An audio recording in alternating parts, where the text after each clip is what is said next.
The opinions expressed on the Custody Queen Show are for informational purposes only and are not a substitute for personal, professional legal advice. The persons discussed are fictional and not based on actual clients. Thought it was love, had kids in between. You can count on us, we're the Custody Queens. Yeah, you can count on us, we're the Custody Queens. Good morning, everybody. It is go time again, and Sam and Kristen are back. And we are so excited for our show today. This has been a topic that has been asked for from our listeners. And guess what? We listened and we are bringing it to you. Today's episode is about grandparents' rights. Raise your hand if you're excited. We are. All right. And today we are bringing back the Top Gun of family law, managing partner and certified specialist of family law, Dayn Holstrom. And what makes Dayn special, as you guys all know, is he is my dad. He is also a father of my 3 siblings. He is a grandfather and a great one at that. But even more exciting is Dayn has a new podcast that is coming out soon, very soon, and it's going to be streaming on all platforms. So stay tuned for that.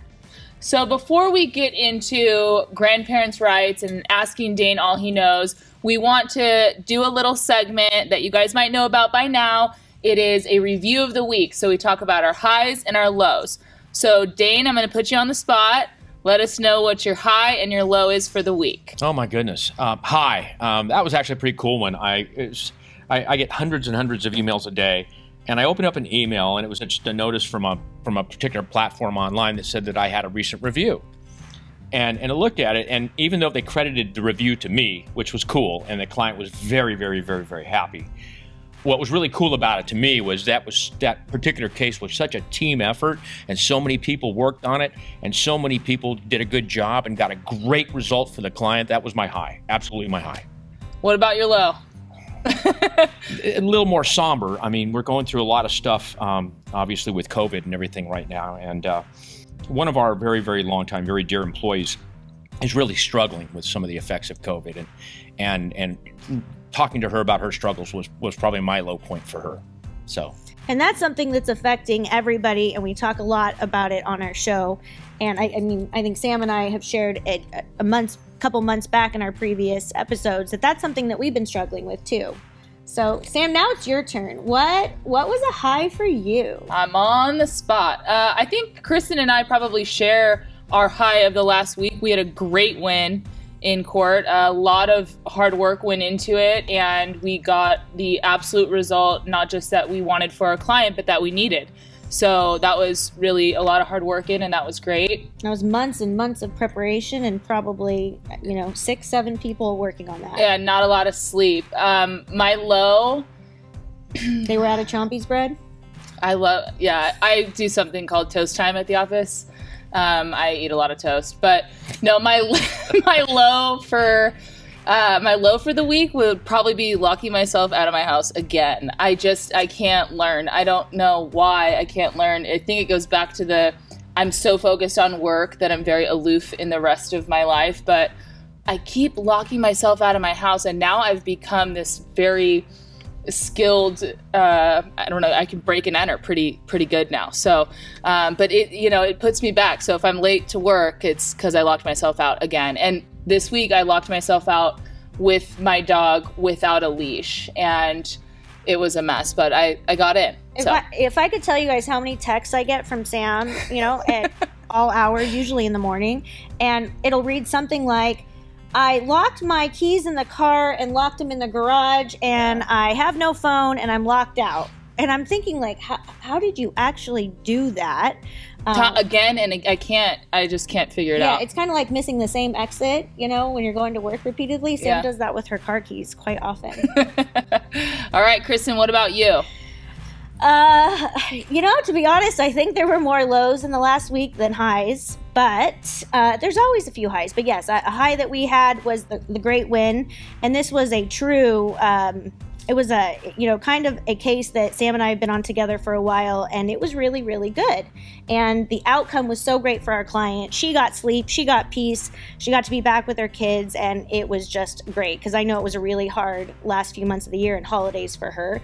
And simultaneously that same day, we had gotten, similar to Dayn just talked about, a review from a client. And this client does it religiously, and she just takes the time out of her day to say thank you.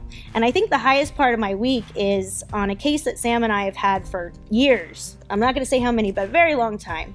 And it's kind of like you find that little missing puzzle piece in an issue that you've been working on for forever. And it's not even something that's just handed to you. You literally just read it and you're like, the light bulb goes off. It's an aha moment. Like they say in law school, and it was like, aha, I think I might have got something here. So that was a high moment. Yeah, I know exactly what you're talking about, and that was great. And a low moment, probably just not getting enough sleep. Yeah. Just probably not getting enough sleep. All right, so let's move on to our next game. And I think we're going to go back to putting Dayn on the spot today. We're going to ask Dayn a couple of true or false questions. And I'm gonna ask the first one. I'll let Kristen handle the second one, but I'm going to ask the first one. So Dayn, true or false? Some people use fake names when checking into a hotel. New Hampshire is one of the states where it is legal. True or false? Okay, so let me give this some thought. New Hampshire. Okay. Do you happen to know what the state motto is for New Hampshire? I don't, Dayn, but I'm sure you do. It is live free. Yeah, they're actually interviewing me for the new Jeopardy spot. Okay. It is live free or die. Okay. Now, that tells me, yeah, it's got to be expressly okay in New Hampshire to lie on a hotel registry. So it's false. I guess it's the or die part then. Okay, all right. Dayn actually got a true and false wrong? I know we gotta hold on to this moment. Okay, I gotta do my Jeopardy interview before this thing airs. I know that Dayn's gonna Google this before we even get out of here and find some other website that says it's okay. I know, a week from now. There you go. A week from now, that was wrong. Footnote 13 on page 5 of Wikipedia says. Footnote 7, that's right. Okay. All right, Sam. All right, and the reason we do this, guys, is we change it up from the TMI, but this is just a way to actually get to know us more and see us banter and our humor. And Sam's usually much better at these true and false than I am. So no, you're handing this one to Dayn, Kristen. I'm handing this one to Dayn. Yeah, all right, we're just gonna keep Dayn, putting you him are on the up spot. again. Considering your last name is the same as mine, do not let me down. Uh-oh. Bingo games cannot last more than 5 hours in North Carolina. True or false? Okay, I don't know that I've maybe attended a bingo game once in my life. I don't know how it could last 5 hours. I truly just don't know how. Have you ever been to a bingo game? Yeah, we played bingo when we were kids. I'm sorry, I'm dating myself. But you had a little ball and you rolled it around and everything and it came up. And the thing is, you've got 5 squares by 5. That's 25 freaking squares. I'm going, how do you take 5 hours on this thing? Okay? So, yes, I believe that that's true. You're lucky. I thought you were going for the wrong answer, but you're right. It is true. Bingo games cannot last more than 5 hours in North Carolina. Even in North Carolina. Oops. All right, so I am keeping score. Dayn is down 1, up 1, and we have one more question for the tiebreaker. Adultery is still a crime in New York. True or false? Can it be illegal and mandatory at the same time? I'm sorry. Okay. That went way over my head. Yeah, sorry. There are a lot of states that have obscure laws that are still there, and I'm trying to think, for instance, from family law, whether or not New York is still a fault state. I don't believe so. Given they're like an ultra blue like California, I gotta believe that that's false. You're wrong, Dayn. Adultery is a crime in New York. You know he's going to want us to redo another question. Okay. First off, do we want to get into the constitutionality of that provision? No, I don't think we do, but okay. All right. All right. Well, yeah, there's very little that Dayn doesn't know, so that was You fun. just discovered everything Dayn doesn't know right there. That was it. And you know what's funny? If we were asking him every footnote of the family code, he would know 14 subsections under, subdivision G. Yeah, Dayn knows everything. So this took a lot of research for us to find those questions, and I'm glad we did.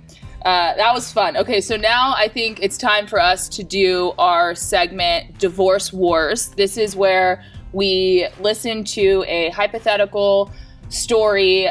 It's a fictional story where our producers come up with a tale of divorce wars. And you know what? Just when Sam and I have thought we've heard everything, it gets a little bit crazier every week. So this is meant to be something fun for us to analyze and issue spot for things that you guys might be going through at home, but take it with a grain of salt and enjoy the story because this is actually what we do for a living. All right, let's hear it. This is Divorce Wars. I think I will win this one, except I was the one who got screwed. My ex and I had separated, and about 3 months later, I was in a serious accident on a Sunday night. Doctors said I would not live, so my ex, who was still listed as power of attorney, went on a spending spree. 9 a.m. Monday, she bought a new car in my name. By now, I was placed in a coma. By day 4 of the coma, she bought a timeshare condo, a car, big screen TVs, taken out bank loans, and opened up credit cards. By the time I recovered, she had racked up $429,000 worth of debt in my name. A year later, the divorce started, and the judge ordered credit reports, and this was all found.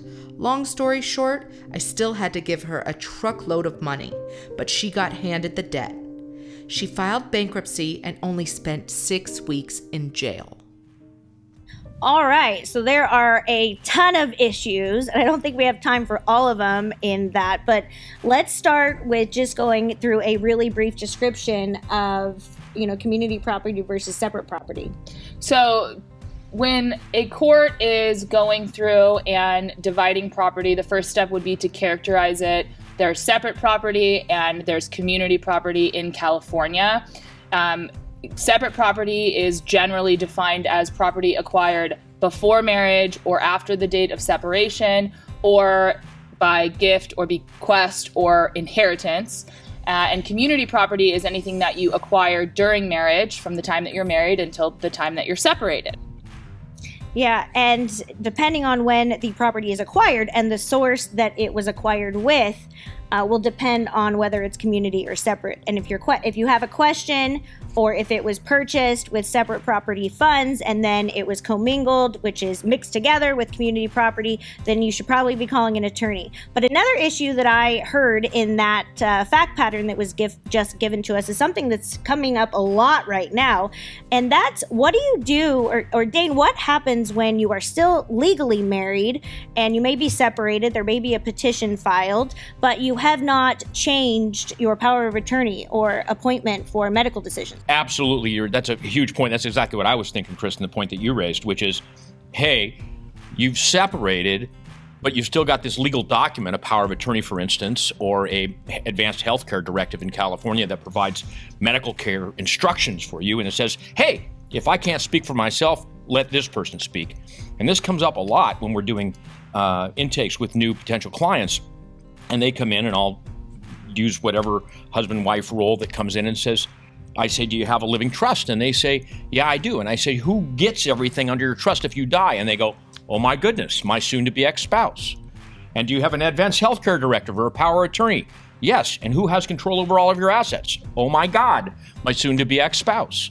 And so it raises a real red flag because there's all kinds of restrictions in California law about what you can do once the divorce has started.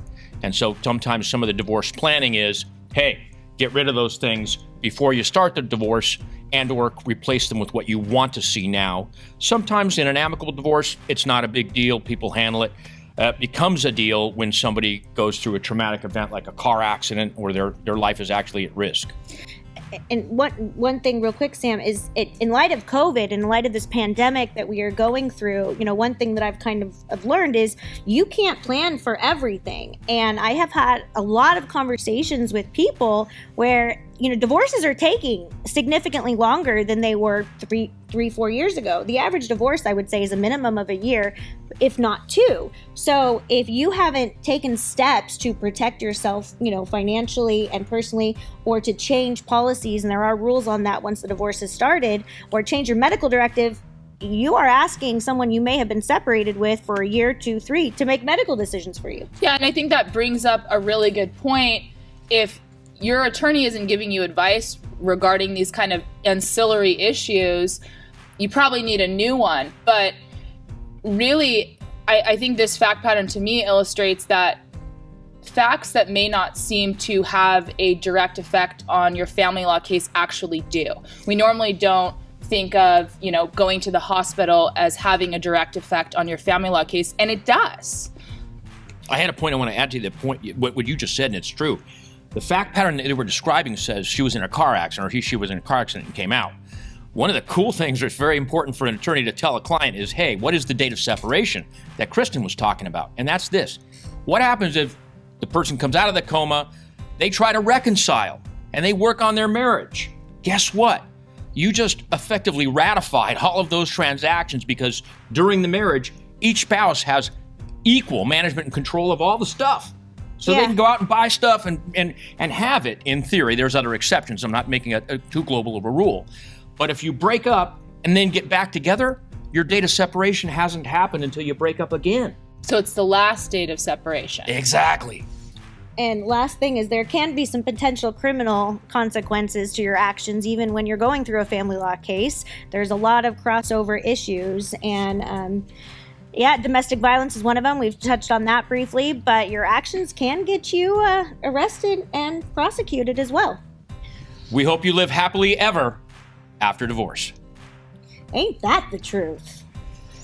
All right, let's move on to our issue of the day. And again, I couldn't be more excited. We've been putting this show together for months after seeing how many people have been calling in, grandparents calling, a couple times a week, trying to find out what their rights are. How do they get visitation, if at all? And what is the process? And I think there's no one better that I know of to address this very complicated issue, as it has some crossovers with other areas of law. So Dayn, let's have you take it away. Okay, grandparents' rights. Well, the first thing that's very important for me as an attorney is to always really tell the clients what they need to hear and not what they want to hear. And the first thing somebody coming in and calling us about grandparents' rights needs to hear is there's no such thing. It's not about the grandparents, and it's certainly not about the grandparents' rights.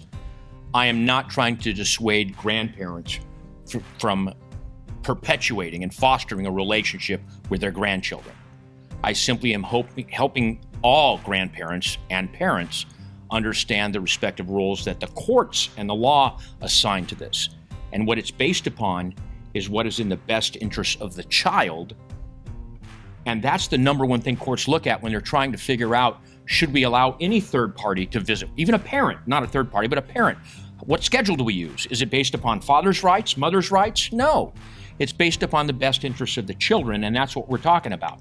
So grandparents, same thing, but there's another issue that's thrown in there, and that is, wait a second, don't the parents have a right to say no or yes, but under these circumstances? And the short answer is yes. And I won't get too heavily legal into it, but unusually for a family law issue, this issue got to the United States Supreme Court. In 2000, there was a case called Troxel, and it was a huge issue. Why? Because the state of Washington said that grandparents have an absolute right to visitation, and even over the objection of parents, they can do it. United States Supreme Court said no. Under the Due Process Clause of the United States Constitution, that invades a liberty interest of a parent to decide what's best for their children, who do they see and when do they see them. That was a pretty profound effect on family law across the country. So parents have a presumptive right to the care, custody, and control of their children. Absolutely, and that includes determining who they see and spend time with. Absolutely. And there's different rules. There's several statutes in California, the laws that deal with it. But the base comes down to this. If a grandparent has been actively involved with the life of a child in a positive way, and there's a pre-existing relationship, then in most likelihoods, the courts will perpetuate that relationship. on the flip side, if the grandparent hasn't been involved with the child for a long period of time, if ever, then it's less likely that it's going to be granted because the child doesn't have a relationship in any form with the grandparent or the third person. So that's what it comes down to. There are specific rules when one parent has custody or if there's only one surviving parent. There was a great case out of Riverside County. I really liked it. The judge was Mike McCoy, who was a colleague of mine in my early practice years. And Judge McCoy made a finding that said, hey, there's a presumption that dad, the surviving parent, that we would not allow grandparent visitation if dad didn't want it. But that presumption could be overcome. It could be rebutted. And so Judge McCoy basically literally looked at dad and said, hey, I hear you saying you don't want it, you don't want it, you don't want it. But would it be best for your kids? And dad candidly said, well, yeah. And Judge McCoy said, and the Court of Appeal agreed, you're done. Once everybody's in agreement that it's in the best interest of the kids, the presumption of your rights to control that is now subverted to the needs of the best interest of the children. And I get a lot of questions that when people call, and I have this analysis and I do it on the intake, because believe it or not, we actually get a lot of calls regarding this issue.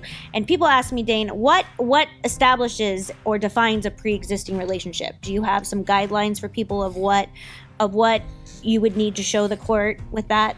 Sure, and it's obviously, it's different based upon the age of the child. I mean, holding a child, 3-4 times a week during their infancy, when they don't even know who you are, did anybody dispute that still has a bond? I don't think anybody could or would or should argue that doesn't create a bond. Clearly, when the child is more cognizant of what's going on and identities of who, and they've named them Mama or Papa or whatever it is. I think my current nickname is Papa, right? Papa. Once they've gotten to that stage, absolutely, there's a relationship, there's an identity. And again, collateral issues. If the grandparent has been abusive, if the grandparent has been bad-mouthing or disparaging the parent or things like that, that's a whole different set of facts, a whole different chain of events. But the relationship part is just, hey, it comes back to this. Isn't it better for a child to have more people in their lives that love them and care for them and are a positive influence upon them? And the short answer of judges in the court and most people is yes. So Dayn, can you tell our listeners if someone does have a pre-existing relationship or they feel that they do and they feel that this is in the best interest of the child to have reasonable visitation with them, what do they do? What's the next step? First step is you always reach out to the parent or parents. That's number one. And if the parent declines for whatever reason, obviously I'd look in the mirror and say, do I believe that the parent's concerns are valid? Can I meet the parent halfway? Can I assuage them rather than litigate? I'm not recommending people run to court. But if you believe that the parent's information or position is misplaced, very similar to the case I described where dad was just saying, you know what, I don't like my ex-wife's parents, so I'm saying no. Right. Okay? Then the next thing you do is you call a competent, experienced attorney in grandparents' rights. Please understand there are some bright line rules that the court will likely follow. And you need somebody who can tell you whether or not you fall inside or outside of those rules. By way of illustration, if you have an intact husband and wife that have children, and both of them are still living together, and they say no, then the answer is no. You're not even going to get through the courthouse door. Okay? Somebody that tries to do that for you either doesn't know any better or has other reasons for doing it, but it ain't going to get you what you want. So it's very important to be able to talk to people who have done this regularly, know where the boundaries are, know how to read a fact pattern, understand your relationship, and most importantly, once you get through the door, be able to advocate not for your rights, but for the best interest of your grandchild. And just to make sure everyone knows, Dayn is talking exclusively about visitation. This isn't about a third party or grandparent asking for custody, legal or physical. This is reasonable visitation only. Absolutely. Yeah, the custody would fall into what's called a guardianship, which is technically under the probate court in California. And that's where a grandparent or a third party might take custody of a child for some reason, a failure or deficiency or disability on the part of a parent. Yeah, I was just saying that would be a great next episode, you know, in the coming months. We'll have to have Dayn back to talk about guardianships because we do get a lot of calls about that. And there is a lot of crossover between grandparents' rights and visitation as well as guardianship. And that's a loaded topic too, so we'll have to save a whole segment for that. But I want to say that I love this topic because I can tell you that Sam and I and Dayn have all collectively been able to help a lot of grandparents where there's been some issues that it was clearly in the best interest of the child or children to maintain a pre-existing relationship. And one of the questions I always ask as a grandparent are you asking for a reasonable visitation schedule? If the child is 14 and you are asking for every weekend, I think you're going to have some issues there. And so, like Dayn said, you always want to reach out to the parent first. And if they say no, maybe try to come up with another alternative. You know, instead of once a month, can I have 2 weeks during the summer? You know, something that would be a reasonable, continue the relationship, but not infringe too much on the existing parent's rights, and also considering the age of the child. Yeah, and I think we can all agree, sometimes you have to go to court and litigate these issues, and they're tough issues, but if you can avoid litigation, especially on this issue, it's something to seriously consider from a child-centric standpoint, kind of coming together and doing what's best for the child. And if you don't know, or you think there's a safety concern with the parents, that might put you in a whole different realm or analysis in moving forward with a guardianship. And that's why you should, like Dayn said before, call a competent attorney, get all of your facts out, talk to someone about it, and see what your steps are. And at the end of the day, the more love, the better. Kids need love.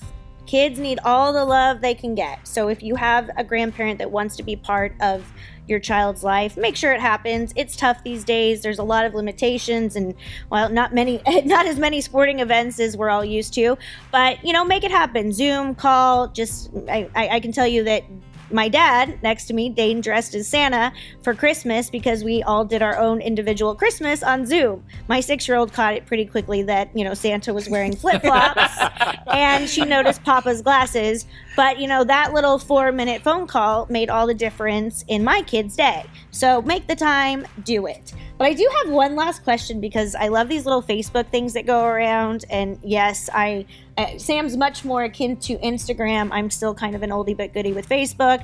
But I saw this question going around and I started laughing because it said, what do you have a ridiculous amount of? And I know what Sam's going to say. I don't even know. Dayn would probably just say everything. What am I going to That's for Kristen, it's everything. Both of you, everything. Whoa. But you know what my number one most ridiculous thing is? And it is not bins, Sam.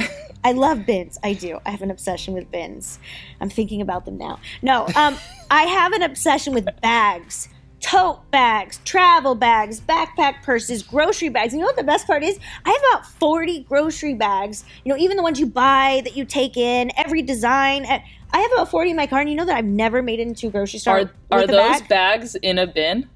No, she has bags for her bags. Yeah, no, but you know what's funny? I did just put them in a bin last night. I have probably legit 100 bags. Wow. I love bags. You're officially a bag lady. Okay. I am. Okay. But, you know, I just started laughing because I love asking this question about different people because it's funny. So, Sam, what do you have a ridiculous amount of? What do you think I have a ridiculous amount of? Ooh. Gosh, dog toys? I mean, I definitely have a fair amount of dog toys. Yeah, I would probably say... Socks. Unmatching socks, yes. I have a ridiculous amount of unmatching socks. I think I have a ridiculous amount of makeup in general. Yeah, that should have been my number one for sure. You do have a lot. I have too much. And I don't actually wear a lot of makeup often, so it's just kind of a weird collection thing. Yeah, I do that BoxyCharm and Ipsy, and I actually had to, and Birchbox, and I had to change it, so I was only getting one a month. But it's like my daughter's now getting like, you know, Saint Laurent play makeup because I have so much. So yeah, but you do have more than me. All right, Dayn, what do you have? Oh gosh, First off, the stuff you're talking about, I feel like I just walked into a Twilight Zone episode or something. I have no clue what's going on here. But anyway, I'm going to go philosophical. I have a ridiculous amount of really good people around me. That is a good one. That is a very good one. All right, let's... Specifically right now. No. Yes, you have the best two humans to your right. All right, in summary, guys, I'm going to let Dayn sum up grandparents' rights in 30 seconds for you. if your focus is your grandchildren, and you truly believe that it's the best for your grandchildren for you to be a part of their life, and somebody's blocking your way, that's where you got to reach out and get help. And really quick, I just want to remind you that our Custody Queens team is growing. So if you are interested, we are growing from every level, from paralegal to attorney and everything in between. Please send your resume to Kristen@custodyqueens.com, and that's Kristen with an E. You can also check out our social media. My personal Instagram is @SamanthaMcBride. Kristen's is @CustodyQueenKristen.